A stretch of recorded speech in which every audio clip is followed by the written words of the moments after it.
Hello. Hello. কে বলছেন আপনি? হ্যাঁ, নীলিমা বলছেন? হ্যাঁ বলছি।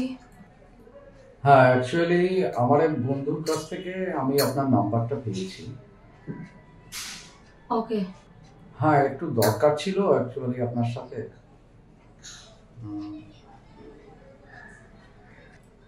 আপনি কি সার্ভিস দেন?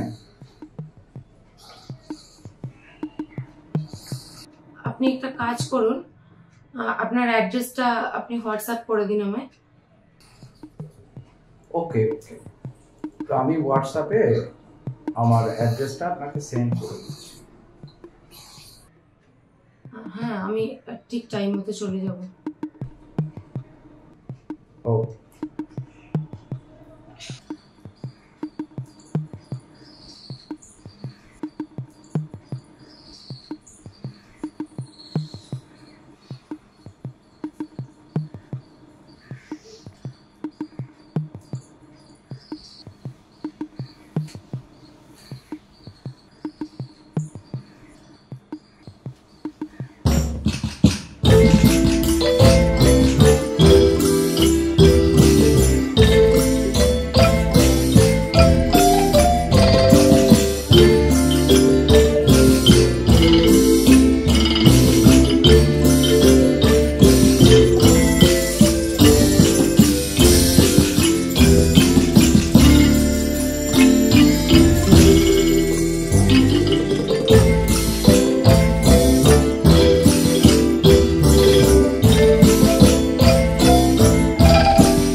এসো এসো।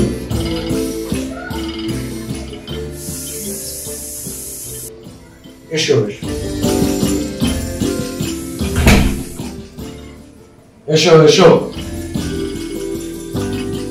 বসো।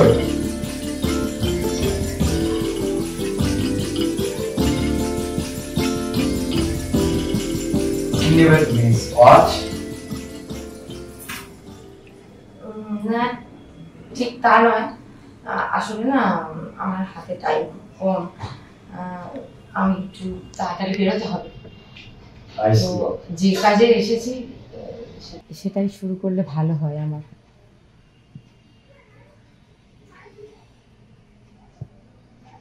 বেশ, তাই হোক।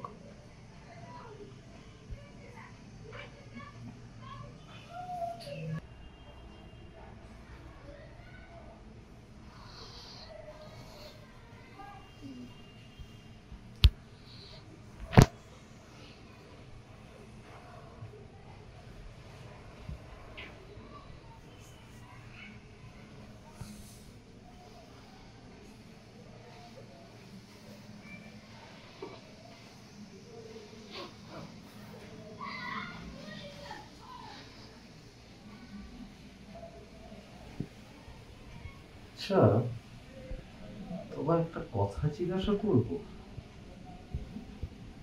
কি? খুব চেনা চেনা লাগছে তোমাকে। তুমি কোথায় থাকতে বলো তো অ্যাকচুয়ালি?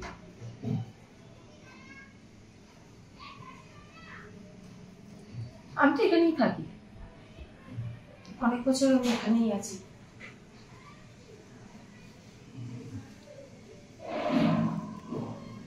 তুমি হরিশ্চন্দ্রপুরে থাকতে না, গ্রামে?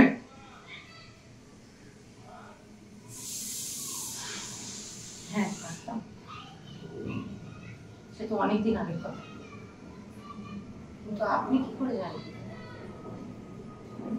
আমার তোমাকে দেখে তাই সন্দেহ হচ্ছে। তুমি আমাদের টুম্পা না? হ্যাঁ, কিন্তু আপনি কে? তুমি আমাকে চিনতে পারলে না টুম্পা? না, আমি তো অনেক বছর আগে ওখান থেকে চলে এসেছি, আমি বুঝতে পারছি না আপনি কে। আরে আমি তো অরিজিৎ দা, অরিদা। সে তো অনেকদিন আগে দেখেছি, আর এখন এরকম এই দাড়ির গোঁফ আমি বুঝতে পারিনি। কিন্তু তুমি এখানে? হ্যাঁ, আমি এখানেই থাকি। কিন্তু আমরা তো গ্রামের সবাই জানতাম যে তুমি বাইরে কোথাও একটা কিছু চাকরি করো, মানে বেশ ভালো টাকা স্যালারি পাও, এরকম আমরা জানতাম। ঠিকই শুনেছ, কিন্তু সেটা আসলে সত্যি নয়। আমি দুবাই যাওয়ার আমার কথা ছিল, কিন্তু যার থ্রু দিয়ে যেতাম সে ছিল একটা ফ্রড।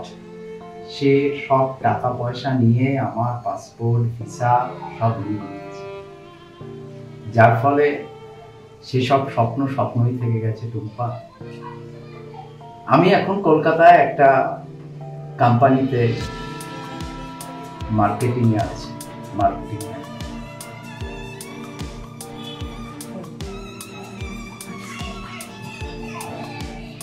তোমাকে তো শুনেছিলাম তুমি কোনো মাল্টিন্যাশনাল কোম্পানিতে আছো, তুমি বিয়ে হলো তোমার, আমি শুনেছিলাম এসব।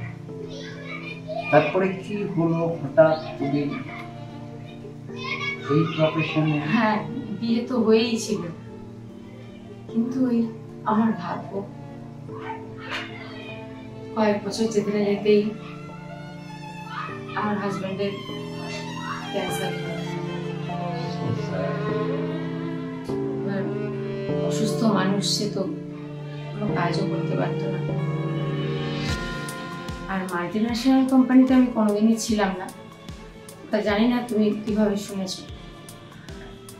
সেরকম যোগ্যতাও হয়তো আমার ছিল না, কিন্তু কি করব, হাজবেন্ডের ট্রিটমেন্টের খরচ, সংসার চালাতে হবে। তখন আমার এক বান্ধবী আমাকে বলল এটার কথা। আমি চাইনি, কিন্তু কি করব, নিরুপায় হয়ে এই পথটাই বেছে নিতে হয়েছিল আমাকে। যাই হোক, সেই থেকেই এখানে। তো আমার হাজবেন্ডও মারা গেছে বছর 2 আগে। ভেবেছিলাম ছেড়ে দেবো এই কাজ, আর করবো না, ওর জন্যই তো এই কাজ করা আমার। কিন্তু কি বা করব,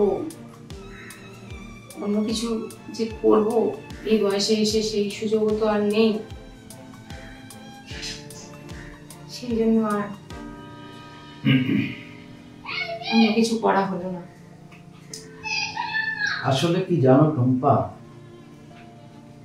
পরিস্থিতি না মানুষকে অনেক কিছু করতে বাধ্য করায়, কিন্তু সেটা আমরা করি, কিন্তু আমাদের মন না চাইলেও আমরা করতে বাধ্য হই, তাই না?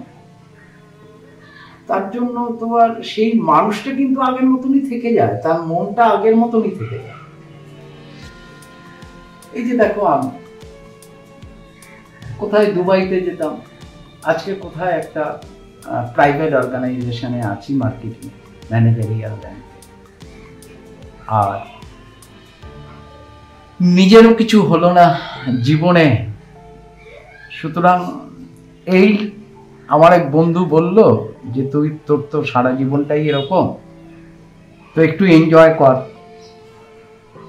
সেই আমাকে তোমার নাম্বার দিল আর কি।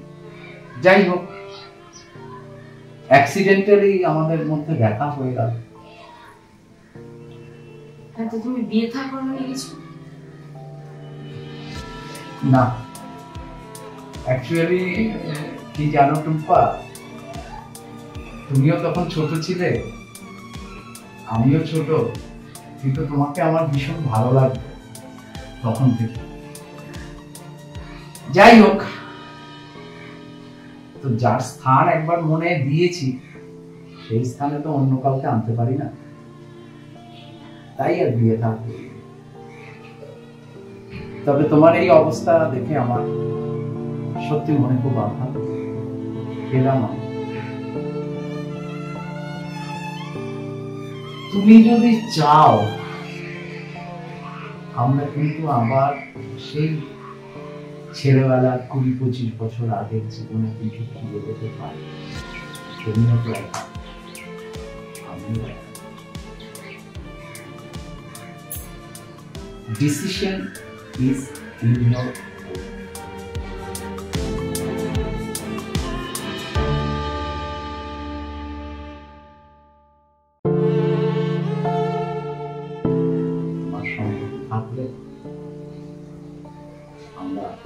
সুন্দর একটা জীবন শুরু করতে পারি। আর এই বয়সে এসে বিয়ে আর কি বল, বিয়েটা তো কোনো ব্যাপার না, দুটো মনের একাত্ম ভাব, এটাই। ঠিক আছে তাই।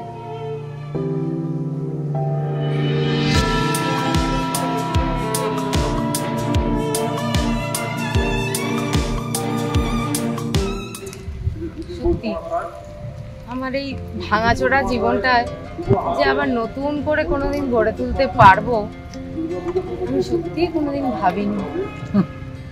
মানুষ যা ভাবে তাই কি হয়, তাই পাওয়া যায়। আচ্ছা তুমি বললে না যে তুমি নাকি আমাকে পছন্দ করতে, সেই জন্যেই নাকি আর কাউকে বিয়ে করার কথা ভাবনি, কোনোদিন তো বলনি আমায়। সুযোগটা কোথায় পেলাম?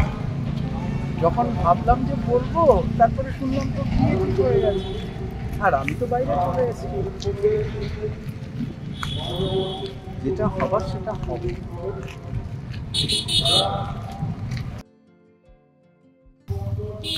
এখন তো আমরা একসাথে হয়েছি, কি সুন্দর না জায়গাটা, খুব সুন্দর, নৌকা চলছে। হ্যাঁ অসাধারণ, নীল আকাশ। হ্যালো, হ্যাঁ নীলিমা বলছেন? হ্যাঁ বলুন। বলছি আজকে কি একটু সময় পাওয়া যাবে গো? Wrong number.